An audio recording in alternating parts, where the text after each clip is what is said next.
예, 소설의 부침이란 것은 지역에 따라 소설이 언제 등장하고 내려가느냐 이걸 이야기하는 겁니다. 동아시아 소설은 19세기 전반 이전, 특히 18세기에 아주 본격적으로 발달됐어요. 유럽 소설은 뭐 지지부진하다가 19세기 후반에 이르러서 아주 크게 발달하고 그놈이 또 세계 삽시간에 퍼져서 많은 영향을 끼쳤어요. 아프리카는 별 볼일 없이 지내다가 20세기 후반에 아주 문제작을 산출했습니다.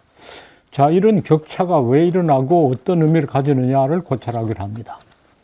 먼저 동아시아 소설이 왜 이렇게 일찍이 발달했느냐 하는 문제를 놓고 가장 가시적인 쉽게 확인할 수 있는 것부터 좀 더 내밀한 이유까지 차례대로 드러나가겠습니다.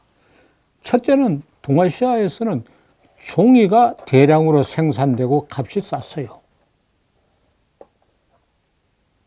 유럽에서는 생각할 수 없던 일입니다. 두 번째로 동아시아의 이 목판 인쇄라는 것은 굉장한 경쟁력이 있어요.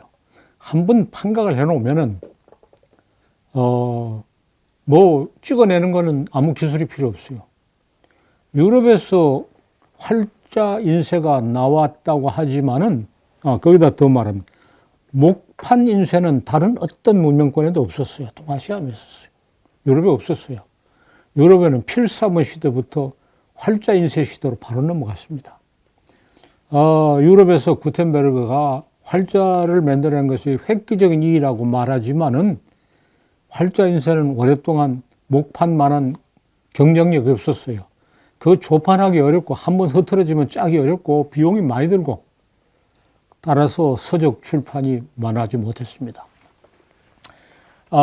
우리나라에서 활자 인쇄를 유럽보다 먼저 시작했다고 하는 것을 요즘 대수특별합니다. 그런데도 활자 인쇄로 넘어가지 않고 왜 다시 목판 인쇄를 했습니다. 목판 인쇄가 훨씬 더 경쟁력이 있기 때문에 그렇습니다. 활자 인쇄가 경쟁력을 가지게 된 것은 산업혁명으로 인쇄에 동력을 걸 이후에입니다. 종이가 많이 생산되고 값이 싸고 목판 인쇄가 경쟁력이 있다는 사실은 중국에 와 있던 유럽 선교사들이 중국에서 알고 깜짝 놀라서 기록에 남긴 것이 있습니다. 소설 사회사 비교를 해서 그걸 인용해서 동아시아가 종이와 인쇄술에서 이렇게 앞섰다 하는 사실을 확인합니다. 요즘 사람들은 그건 몰라요. 유럽은 그 활자 인쇄를 시작하고 나서 세상이 달라졌다고 생각하는데 극히 제한되고 서적의 그 간행 부수나 간행 부수에서 유럽이 동아시아보다 현저히 뒤떨어져 있었어요. 조금 더 주석을 달면 불란 사람이 썼는 세계문학사에서 20세기 초에 일본이 세계에서 가장 그 인쇄 문화가 발달된 나라라고 쓴 게 있어요. 일본은 재래 목판 인쇄술에다가 서양식 활자 인쇄술까지 보태가지고 친구를 겸해서 세계에서 가장 많은 인쇄를 하고 서적을 출판했을 수가 있어요. 그뿐 아니라 동아시아는 선비를 존중하고 글하는 걸 존중해서 글을 하는 사람이 많고 문자 해독하고 독서 인구가 유럽보다 많았어요. 유럽 사람은 어떠냐 하면 귀족이라는 사람들도 글하지 않고 중세 유럽에서는 기독교 성직자만 글을 알았어요. 세속의 귀족들은 글 몰랐어요. 이 사람들은 글 할 생각 안 하고 싸움만 하고 무슨 사냥하고 결투하는 걸 크게 명예로 생각했어요. 세상에 결투를 명예롭게 생각하는 것은 참으로 야만해요. 결투를 하면 둘 중에 하나 죽어요. 결투를 명예롭게 생각하고 자부심을 가지고 우리 동아시아 사람이 과거 급제하는 걸 자부심을 가지는 것처럼 그중에서는 결투에서 의식 이런 걸 굉장히 관심을 해요. 그 유명한 러시아의 시인 푸시킨도 결투하다가 죽었잖아요. 참 야만인이요. 독서할 수 있는 인구가 별로 없었어요. 그러니까 소설의 발달이 앞설 수가 없었어요. 자, 그런 것만이 아니라 소설에서 다루는 그런 사회 문제, 사회 문제 자체가 동아시아에서 먼저 주제를 했을 뿐 아니라 그런 사회 문제를 총체적으로 인식하고 다루려고 하는 안목 자체가 동아시아에서 먼저 이루어졌어요. 우리가 소설은 개인의 문제를 이야기함으로써 사회를 이야기하고 시대를 이야기합니다. 개인의 문제를 시대와 사회와 연결시킬 수 있는 안목이 동아시아에서 먼저 있었고 유럽에는 없습니다. 소설이 길게 시작해서 개인의 문제를 깔짝거렸지 그거 시대와 사회와 연결시킬 수 있는 그런 종합적인 안목이 없었어요. 이 사실을 모르고 유럽은 옛날부터 발전됐다, 근대를 일찍 이루겠다고 하는 것은 참으로 잘못된 생각입니다. 19세기 전반기까지도 동아시아가 모든 면에서 월등히 앞섰습니다. 유럽은 많이 뒤떨어졌어요. 소설의 사회사 비결은 어느 한 대목에서 19세기 전반인가요? 독일의 그 식자층에 대해서 자료를 얻었어요. 라틴어 아는 사람, 독일어 아는 사람 하는 건데 독일과 우리나라의 인구가 비슷하다고 했을 때 그 식자층의 비율이 독일이 훨씬 뒤떨어지고 우리가 훨씬 앞섰어요. 아마 문자 해득, 그러니까 19세기가 끝나고 20세기가 시작될 무렵까지도 문자 해독률에 있어서 우리가 아마 세계에서 가장 앞섰을 가능성이 있어요. 일본 사람들은 자기들이 제일 앞섰다고 합니다. 그러나 그 당시에 문자를 해독한다는 것은 자기 말만 아니라 한문도 알아야 돼요. 그러니까 일본 한문 모르고 가나마 아는 사람이 많았다 하는데 그거는 그걸 모르는 겁니다. 한문과 국문 양점에서 우리가 문자 해독률에서 세계에서 가장 앞섰을 가능성이 있어요. 1860년대 강화도에 침묵한 프랑스 군인들이 집집마다 책을 읽고 사람 책을 읽는 거 보고 너무 놀라고, 야, 프랑스는 너무나 무식한 나라라는 걸 통절하게 기록을 남긴 게 있습니다. 그 프랑스 군인들의 기록은 정확한 겁니다. 그리고 뭔지도 모르지만은 그 책을 그렇게 많이 훔쳐가지고 갖춰요. 대개 서양 사람들이 그 동아시아 이 물건을 탐내는 게 중국의 도자기요, 일본의 그림이고 조선의 책이었어요. 책의 나라고 책이 크고 좋고 종이도 좋고 그 책의 그 본보기와 쓰임새가 우리나라 책이 중국 책보다 훨씬 압도적이에요. 서양 사람들이 봐서 아주 매혹됐어요. 자, 이런 이야기를 곁들일 수 있는데 사람들이 이걸 몰라요. 왜 활자 인쇄가 있는데 그거 열심히 쓰지 않았냐? 별 경쟁력이 없어 안 쓴 거예요.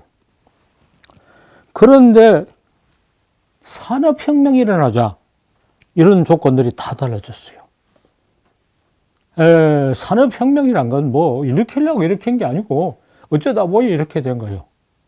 그 무슨 전기기관은 불란사람 먼저 만들었는데 영국의 제임스 와트가 그걸 동력을 가지고 설명하는데 그것도 일이 안 되고 아무 일 볼 일도 없는데 또 다른 사람이 그거 금방 뺏길 같은데 영국 의회 청원해서 제임스 와트가 자기의 그 기술을 조금 보호해 달라고 했는데 영국 의회에서도 이게 말도 안 되는 소리다 해서 마지못해 통과시켜줘서 영국의 산업혁명의 발동이 걸렸다는 이야기 되시죠. 그래서 산업혁명이라는 것은 폭발적인 힘을 가져서 활자 인쇄에다가 동력을 거니까 인쇄가 굉장히 용이하게 됐어요. 그리고 이어져 이제 국민교육이 실시함으로써 식자층이 늘어나고, 그러나 이제 소설 내부에 어떤 문제가 있는가 하면 그 고백록을 흉내낸 1인칭 그 소설을 3인칭 객관적 시점으로 바꿔야 사회관계를 넓게 볼 수 있고 개인과 집단, 개인과 국가, 시대를 그리는 안목이 생기는데 그렇게 바꾸는 소설사 내부의 전환이 매우 어려웠어요. 전을 흉내내는 동아시아 소설은 3인칭 객관적 시점을 가지고 개인과 사회, 국가를 다루는 게 당연한데 유럽에는 그 전환이 매우 어려웠어요. 그러나 산업혁명 이후에 그런 시민사회가 급격히 형성됨으로 인해서 이런 변화를 유럽서는 급격하게 겪었어요. 한 50년 만에 그냥 막 겪었어요. 그래서 중세에서 근대로 얘기 소설은 당연히 동아시아 앞섰는데 근대 소설은 유럽이 앞섰어요. 소설이 근대 소설이. 근대 소설은 자본주의 사회의 그런 금전적 인간관계 속에 생기는 인간의 문제를 다룬 겁니다. 자, 그런 작품을 내놓은 듀페시온 작가가 영국의 디킨스고 프랑스의 발자크입니다. 디킨스의 올리버 트위스트라든가 발자크의 존 메베트는 금전적 이해관계에 의해서 움직여지는 사회 속에서 돈이 어떻게 사회를 바뀌어주며 그런 귀족이 몰락하고 돈을 가진 시민이 대도해서 생기는 사회적인 갈등과 변환을 아주 선명하게 그렸는데 이게 근대 사회가 됩니다. 그리고 이제 아까 남녀 관계하고 이야기하면은 중세에서 근대로 이행기 소설은 일부 다처거나 일처 다부인데 근대 소설 어떻게 다부다처요. 여러 남자가 여러 여자가 이리도 관계되고 저리도 관계되는 거. 발자크의 종묘배트도 그래요. 그러니까 이 말하자면 사회관계가 완전히 단면화되죠. 그걸 처리하다 보니까 소설이 달라져요. 그래서 근대 소설은 유럽이 앞서게 됐습니다. 그러나 근대 사회는 이제 자본주의 사회고 시민이 귀족을 무너뜨리고 패권을 잡는 사회가 되자마자 노동계급이 들고 일하는 거예요. 예, 자본주의 사회라고 하는 것은 자본주의 사회는 노동계급의 노동 착취라고 노동계급을 이용해서 부르주아가 지가 일을 하는 게 아니고 자기는 돈 대고 경영을 하고 노동자를 고용해서 하고 농사 짓던 사람들을 다 도시로 불러가서 노동자를 만들었어요. 지주와 소작인 관계의 그런 갈등보다도 자본가와 노동자의 갈등이 훨씬 더 첨예하고 또 소작인은 각각 떨어져서 농사를 짓는데 노동자는 한 공장에 막 놓으니까 막 서로 단결하고 힘이 돼서 노동쟁이 일어납니다. 그래서 노동계급이 대두해서 이제는 시민과 노동자의 갈등이 섬유한 문제로 생기면서 근대 소설이 새로운 단계로 받쳐듭니다. 그렇게 하는 데 있어서는 발자크보다 졸라가 앞서고 졸라보다는 톨스토이보다 고르키가 앞서서 근대 사설이 변해서 말하자면 근대 소설 다음에 현대 소설로 나온다. 이렇게 말할 수 있는 변화가 이렇게 됐습니다. 여기까지를 정리하면 선진이었던 동아시아가 후진으로 밀려나고 후진이었던 유럽이 선진과 후진이 교체되는 것을 볼 수가 있습니다. 동아시아에서는 그렇게 생긴 유럽의 근대 소설을 서세 동정과 함께 또 타라 입구와 함께 그것이 들어오자 그걸 번역해 읽고 야 이게 새로운 소설이구나. 일본 사람들이 소설이란 말을 이제는 노블의 번역으로 써야 되겠다. 서양식 소설을 써야 되겠다 하면서 이거를 뒤따르는 시대가 되었어요. 유럽 소설이 가지고 있는 많은 그 새로운 특징들, 3인칭 객관적 시점으로 개인과 사회와 국가를 유기적으로 다루는 이런 것들이 동아시아 소설에 이미 성숙되어 있는 걸 전혀 모르고 유럽적 조식에 의해서 전의 소설은 로맨스라고 하는 것이 좀 현실적이죠. 볼일이 없었는데 노블이라는 근대 소설이 이게 제대로 된 소설이라고 하는 도식을 적용해서 동아시아 옛날 소설도 별 볼일이 없었던 것처럼 유럽 옛날에 별 볼일이 없으니까 동아시아도 당연히 볼일이 없었던 것처럼 격화하고 무시하고 유럽을 따르는 거에 대해서요.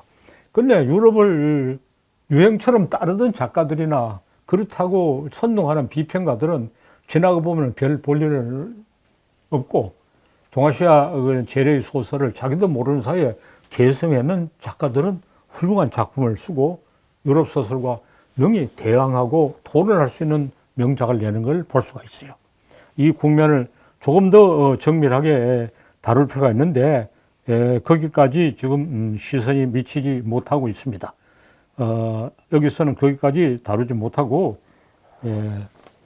잘 나가던 동아시아 소설이 후진이 되고 후진이었던 유럽 소설이 치고 올라가게 되는 이 변화에 대해서 이야기하고 있습니다.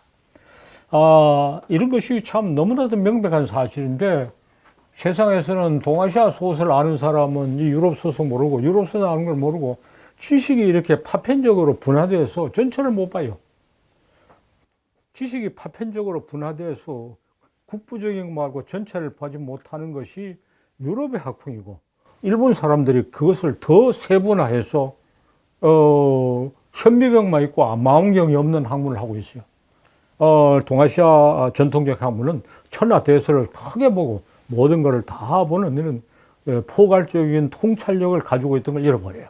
이제 우리가 그런 포괄적인 통찰력을 가지고 가지고야 회복하고 다시 일으켜야 이런 파편적으로 갈라진 세부적인 인식을 넘어설 수 있습니다. 세상을 크게 보고 공부를 넓게 하면서 자기의 어떤 연구 주제를 택해야 되는데 넓은 공부를 없이 그냥 부분만 따고 있으니까 지금 이야기하는 것이 어느 부분은 아는 사람이 수없이 많아요. 야, 그건 내가 잘 아는데 너 왜 그렇게 대강 더듬하게 이야기하느냐 하는 항의를 받을 수 있어요. 그러나 이거 아는 사람 저거 모르고 저거 아는 사람 이거 몰라요. 전체는 보지 못해요. 말하자면 우리 마을 지도도 있고 경기도 지도도 있고 군포시도 있는데 한국 지도도 없고 세계 지도 없는 거예요. 문학의 세계는 세계 지도가 아예 없어요. 세계 지도가 없어. 세계 지도는 없이 이 지역의 지도만 있으면 뭘 해요? 예, 우리는 세계 지도도 있고 한국 전도도 있고 경기도 지도 있고 군포도 있고 우리 동네 지도도 다 있어야 되는데 학문에도 이 인식을 다 갖추고 있어야 돼요. 그래서 우리는 이런 사실을 이야기하면서 왜 이런 이야기를 내가 이야기할 때까지 왜 다른 사람은 가만히 있었느냐? 유럽 소설, 동아시아 소설, 유럽 소설이 이렇게 교체된 것에 대해서 아무도 말하지 않은 것은 무슨 까닭이 있나? 참 신기한데 그럴 만화 있고 이걸 시정하려면 그냥 개별적인 지식을 바꿔야 될 게 아니라 학풍 전체를 고쳐야 한다는 것을 다시 강조해서 말할 필요가 있어요. 자, 토론이 더 재밌으니까 이야기는 그만하고 뭐 토론을 해봅시다.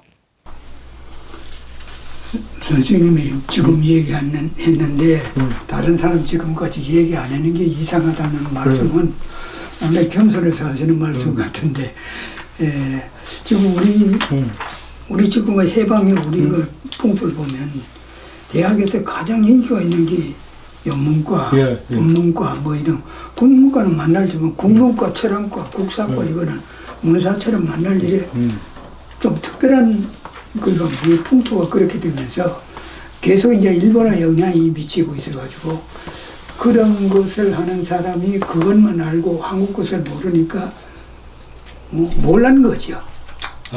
모르니까 뭐 얘기 못한 거. 그러니까 영문학을 해야 뭐 많이 한다는 것이 서양문학 쪽에도 영문학은 변두리야. 지방방송이라고. 영국 사람들은 항상 그 유럽 대륙에 대해서 열등의식이 있고 자기 촌스러움을 감추기 위해서 이상한 짓을 하고, 아까 촌스러움을 감추기 위해서 지나치게 도덕적 엄격성, 뭐 퓨리탄 정신 이런 거 유럽 대륙에서 보면 웃기는 거거든. 우리나라 사람 아무도 안 믿어 그 말래. 아무도 안 믿어요. 그래 유럽 영문학이란 게 그래요. 영문학이란 것이 유럽 중에도 촌스러운데요. 그래서 유럽의 이야기 하려면 역시 불문학이 제일 중간에 있어요. 불문학을 하면 이쪽에 동문학이 있고 이쪽에 영문학이 있고 이쪽에 서반화가 있고 이태리가 있고 이렇게 그 중간에 동문학이 있어요. 유럽 사람은 파리를 자기 정신적 수도라 생각해요. 석 달 근무만 되면 파리 샹젤리제 거리에 큰 대형 버스가 와가지고 막 와서 와글와글 하는 사람 대부분 독일 사람이야. 우리 서울 가서 과세하자 이런 식으로. 독일 사람들도 불란서에 대해서 그렇게 촌스러움 말고 열등의식을 느낀다. 그래서 유럽 대륙을, 유럽 문학을 전체적으로 봐야 되는데 영문학이 우세합니다. 영문학이 우세한 이유는 일본 사람이 자기들의 그 근대 국가를 만들고 식민지 통치할 때 영국을 본들라고 섬나라도 비싸고 그래서 영문학을 옮겨다가 유럽 인식도 비뚤어지게 됐어요. 그리고 이 영문학을 하는 사람은 일본도 자국문학을 모르고 일본 사람이 세계문학사를 썼는데 유럽 문학을 균형 있게 다루지 못하는 것은 물론이고 내가 세계문학사에 허실에 나와서 어떻게 일본 사람이 일본 문학을 이렇게 모르고 썼나? 일본 사람 일본 문학 몰라요. 그런 편향성을 우리가 그냥 물러받아서 영문과가 제일 좋은 학과인 것처럼 생각해서 많이 그것을 비뚤어 보고 있어요. 그리고 국문학은 별 볼일 없는 거 생각하고 현대문학 하는 사람은 영문학 그냥 번뜩이나 하고 그거 몇 마리 주 얻어가지고 그 말 써먹으려 하고 문학결은 그따구 책을 가서 가르치고 이런 그 잘못된 역사가 계속되어 오는 거죠. 그래서 이렇게 말할 수 있어. 너무 아전인수격이고 자기중심주의를 몰라도 유럽을 균형 있게 이야기하려면 불문학에서 놓고 동서남북을 보는 것이 균형 있게 이해다. 동아시아 문학을 균형 있게 보면 한국에 또 균형을 놓고 이쪽에 중국, 이쪽에 일본. 그러니까 한국에서는 이 중국과 일본을 다 볼 수 있는데 일본에서는 그렇게 보기 어려워요. 중국은 또 자기 것밖에 안 봐요. 그래서 저쪽에는 불란서에 이쪽엔 한국에 놓고 보면 다 돌아다니지 못한다면 거기 앉아서 보면 비교적 앞뒤가 다 보이고 불란서 거 한국 걸 비교하면 어지간히 많이 보인다. 이렇게 말할 수 있어요. 아까 너 불문학을 하다가 국문학 하니까 아주 연습격으로 자기 좋아서 말을 마음대로 치어내서 한다. 이런 비난을 들을 수 있는데 사실 이렇지 않으면 그러면 영국에다가 거점을 놓고 일본에다 거점을 놓고 일본 사람은 그렇게 봤죠. 영국의 거점으로 일본의 거점을 보면 안 보여. 자기밖에 안 보여. 그렇잖아요. 지형적으로도 그래요. 그래요. 지형적으로도 그래요. 네. 그래서 이제 이렇게 중간에서 봐야 동서남북이 보이는데 불란서가 동서남북을 볼 수 있는 시점이고 한국이 동서남북을 볼 수 있어요. 우리가 여기다 둘을 더 보태야 된다고 늘 말해. 이쪽으로는 몽골을 보태고 저쪽에 월남을 보태야 돼요. 그래서 한국은 중국, 일본, 월남, 몽고와 사이에 있다. 저쪽엔 독일, 이태리, 스페인, 영국. 크게 셋이죠. 독일, 남쪽에 이편, 서쪽에 스페인, 영국인데 이 네 중간에 불란서가 있어요. 그래서 서양문학도 불문학에다가 중심을 두고 이해했으면 조금 더 균형 잡힌 이야기를 할 수 있었을 거예요. 그래 우리가 어떻게 하다 보니까 우리 선조를 잘 두건지 자리를 잘 잡았어요. 그리고 내가 하다가 보니까 불문학을 하고 국문학을 하니까 유럽 문학도 조금 균형 있게 보이고 동아시아도 균형 있게 보이고 그 이야기하고 이 이야기 합치니까 상당히 많은 걸 하게 된 것이 아전인석격의 자유중심이 아니라 그렇지 않다고 누가 반론을 어떻게 저기하겠어요. 그건 이제 불란서도 치우쳐 있고 한국에 치우쳐 있는데 여기서 보면 전체에서 보인다. 그 대안을 말할 수 있을까?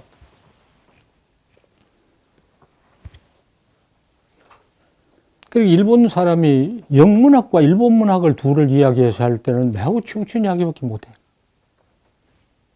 그리고 이런 사람이 이제 시야가 한계되는 제일 결정적인 이야기가 한국을 무시하고 한국 문학을 모르거든.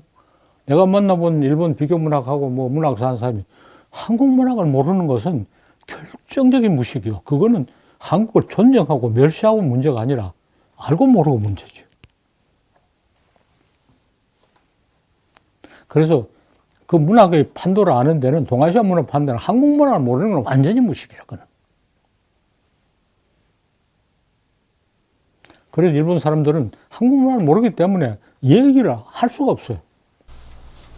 선생님, 이어지는 문제가 돼서 질문하겠습니다. 다음 시간이 지금 유럽 소설과 아프리카 소설이고 이 시간이 지금 동아시아 소설과 유럽 소설인데요.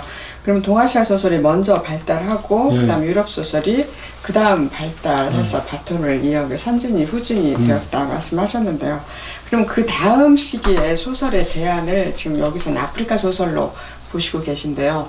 동아시아 소설이 다시 예, 물론이죠. 다시 일어나야 합니다.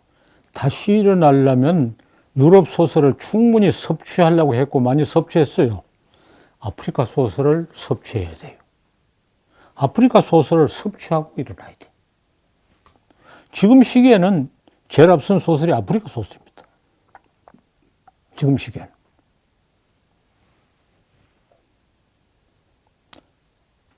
그것을 아프리카는 미개하고 뒤떨어졌다고 얘기하는 것은 전혀 맞지 않아요. 아프리카는 미개하고 뒤떨어졌기 때문에 소설은 훌륭하다고 이야기해요.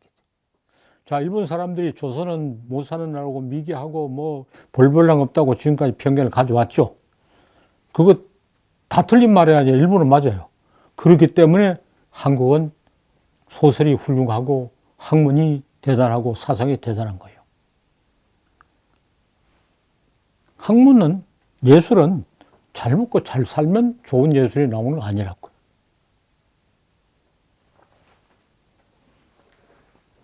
그리고 국력에 비례하는 건 절대로 아니야.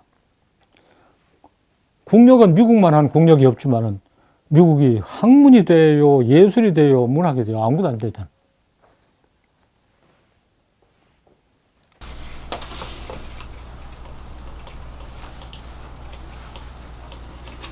소설을 이런 시각에서 이해할 때 돈키호테를 어떻게 설명하시죠? 예, 돈키호테는 유럽 소설사의 전개에서 상당히 예외적이고 주변적인 작품이죠.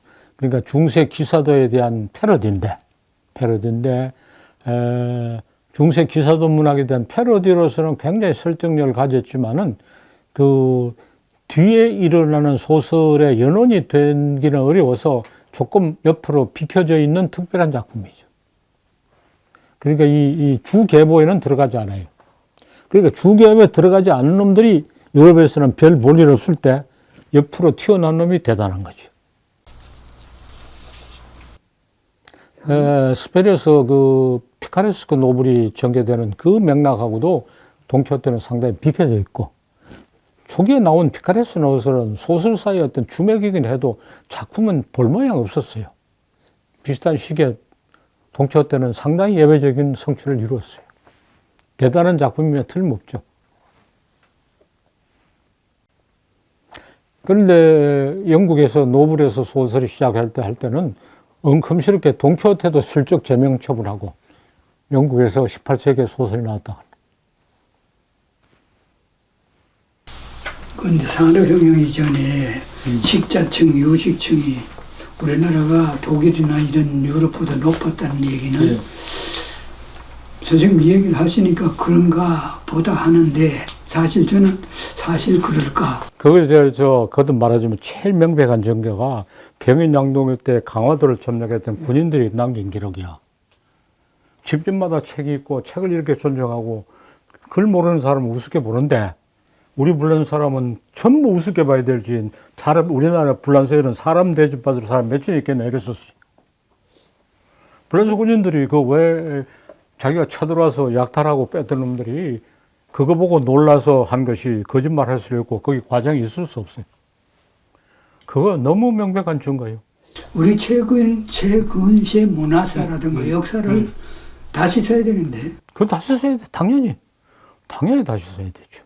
그리고 구한말에 서울에 왔던 불란서 공사가 서울 시내에서 살 수 있는 책을 무더기로 사가지고 파리 동양학교에 도서관에 있어요. 그 남은 고사도 그 중에 있고, 불란 사람들이 한국의 책 보고 놀랐고, 모리스 꾸랑이라는 사람은 그 대사관에 서기로 왔던 사람이 비블리오그래픽 오렌너라고 하는 큰 책에서 책을 정리했어요. 그것은 그 당시 조선이 책의 나라예요. 책이 그렇게 훌륭하고 풍부하고 많고 열심히 읽는 나라가 세상에 없었어요. 불란서가 저거 앞섰다고 생각하지만 너무 기가 죽었어요. 그리고 1900년인가 만국 박람회 때 우리 대한제국이 출품을 했어요, 거기에. 모리스 꾸랑이 그 박물관 그 서지 해설을 썼어요. 이 나라는 정말 책의 나라라고 해설을 쓴 게 있어요. 근데 그게 옛날 고려 시대 때 고려도경. 예, 물론 고려도경 때 서궁이 북송의 사신이 개성에 오니 이 나라는 책이 이렇게 많고 또 책을 글 공부를 많이 하는 거 보고 굉장히 놀라고 중국이 뒤떨어지고 말았어요. 왜 이렇게 사람이 우리가 글 공부를 열심히 했는가? 예, 한 동기는 중국한테 앉으려고. 중국보다 공부 더 열심히 해서 중국하고 앉으려고 했는 경쟁심이 작용하고 있고, 또 우리는 그 사회 신분이 고정되어 있지 않고 글을 하면 올라갈 수 있었어요. 과거를 통해서도 올라갈 수 있고, 그래서 글을 해서 상향하려는 의지가 매우 강했어요. 그런 게 겹쳐서 글 공부를 매우 했고, 글하는 걸 열심히 존중했어요. 그러니까 서양 사람이 여기 왔을 때 지금 불란서 군인 그때 공사 모리스코랑 다 불란 사람입니다. 영국 사람들, 미국 사람들이 와서 그런 기록을 남기지 않았어요. 왜냐하면 불란 사람 자기들이 책의 나라고 문화의 나라고 자부가 있었기 때문에 거기에 관심이 있는 거예요. 자기들이 책의 나라고 문화에 관심을 가져간 놈들은 책이 많아도 그게 관심이 안 돼. 불란서가 그 점에서 자부심을 가지고 있는데 자기들보다 한 수 더 떠는 나라가 있는 거 보고 충격을 받아서 여러 가지가 군인들이 그렇게 난 게 공사가 책을 그렇게 수집해 갈지 모리스권에 비블리오그래피 꼬리했나 그랬지. 아까 말했지 그 사람들이 와서 중국 도자기, 일본 그림, 조선의 책을 보물이라고 가져갔어요. 그런데 도자기와 그림은 바로 팔아먹어서 현금이 교환되는데 조선의 책은 바로 팔아먹는 것 아닌데도 보고 너무 감탄해서 야 이게 보물이다 해가지고 막 가져갔고 강화도 외정규장각 도서도 막 다 가져갔어요. 저는 까막눈이지 하나도 못 읽어보죠.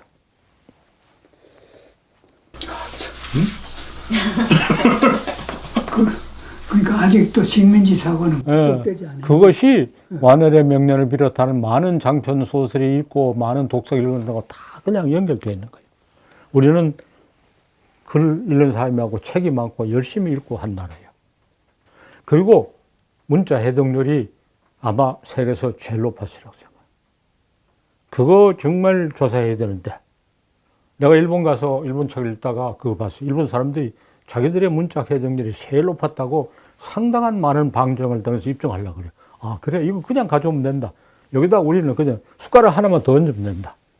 우리 한글이 일본 가나보다 더 좋은 글인데다가 우리는 한문도 알았으니까. 일본이 세계 1등이라고 결론 내리면 살짝 밟고 그래 우리는 그보다 낫다 한마디만 보치면 돼. 그래 일본 사람들이 자기 문자 해독률에 대해서 연구한 거 좀 더 자세히 가서 조사해 봐야 돼. 우리 그런 건 연구도 안 해.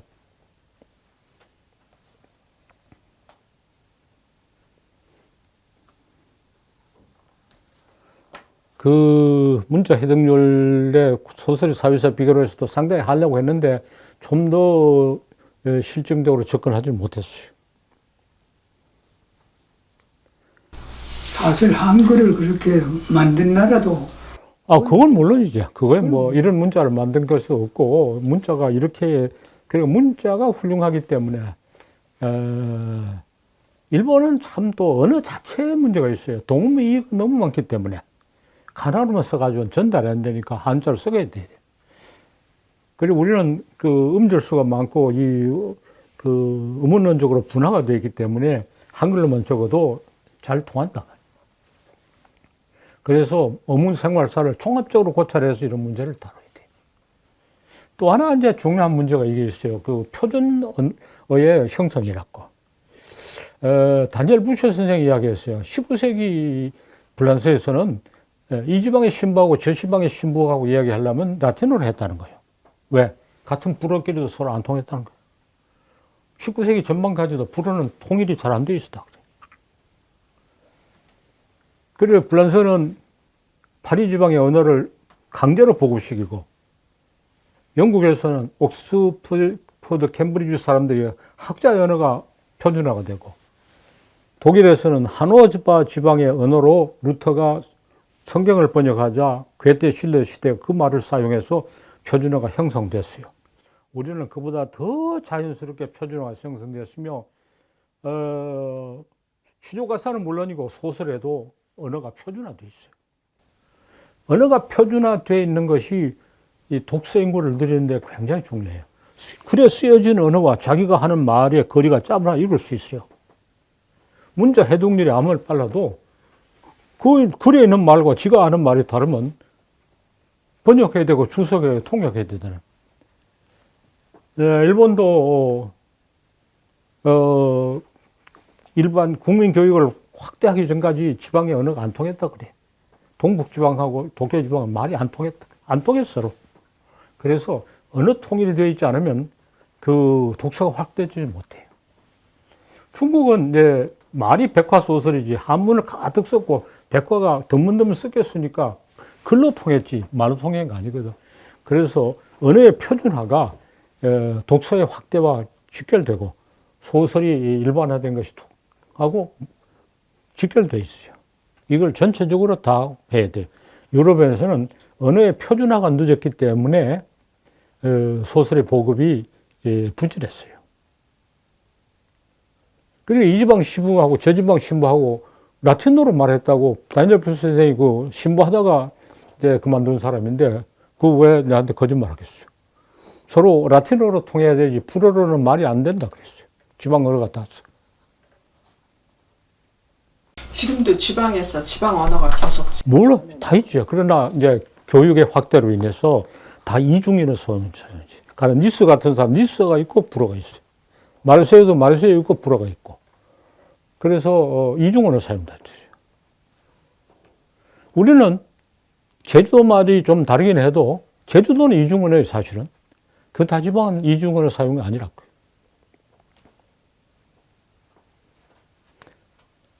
그래서 우리가 소수 언어 사용자의 문제가 없는 가장 큰 나라. 그런 대신에 방언차가 가장 적은 큰 나라라고 할 수 있어요.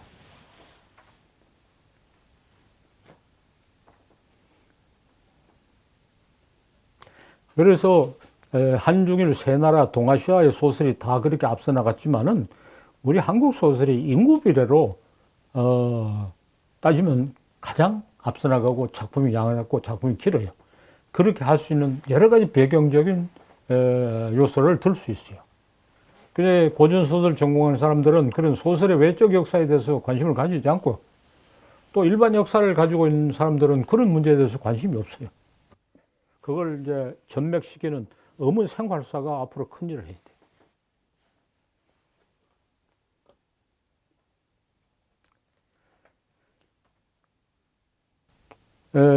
전주에서 간행된 완판본 그 판각 소설이 방언의 요소가 적고 언어가 표준화되어 있다는 사실이 이것을 이야기하는데 너무 결정적인 증거예요.